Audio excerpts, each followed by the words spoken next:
Hai, nama saya Akila binti Muhammad Afendi. Nombor matrik saya HB250205, pelajar daripada Seksyen 3 MBE 10403.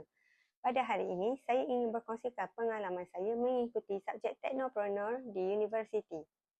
Di dalam subjek ini, kami dikehendaki menjalankan satu perniagaan menggunakan platform digital sebagai medium pemasaran untuk mempromosikan produk jualan kami dengan menggunakan platform Instagram dan juga TikTok. Pada mulanya, saya bersemangat untuk melaksanakan tugasan ini bersama ahli kumpulan saya.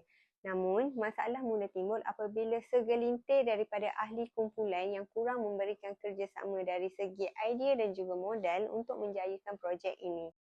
Disebabkan perkara ini berlaku, salah seorang daripada ahli kumpulan saya meminta saya untuk menyediakan produk pastry sebagai produk jualan kami.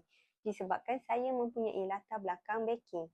Namun, hanya saya sahaja yang bertanggungjawab sepenuhnya untuk mengeluarkan modal, masa dan menyediakan report jualan kami. Alhamdulillah, produk kami berjaya habis dijual dan mendapatkan keuntungan.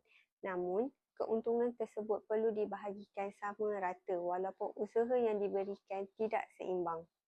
Situasi ini membuatkan saya berasa sedikit tidak berpuas hati kerana terdapat ketidakseimbangan dari segi tanggungjawab dan sumbangan daripada ahli kumpulan.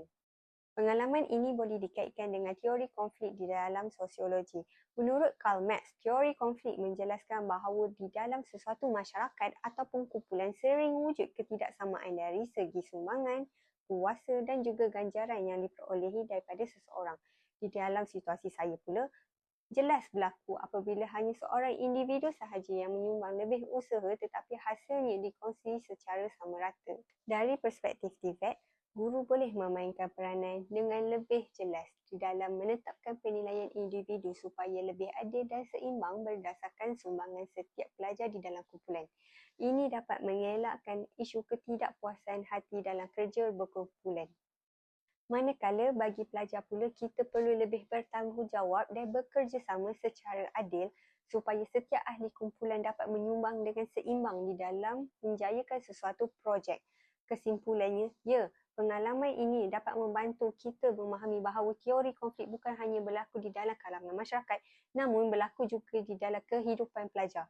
Ia mengajar saya tentang kepentingan keadilan, komunikasi dan juga tanggungjawab dalam memastikan kejayaan sesuatu projek itu berlaku dengan seimbang. Sekian, terima kasih.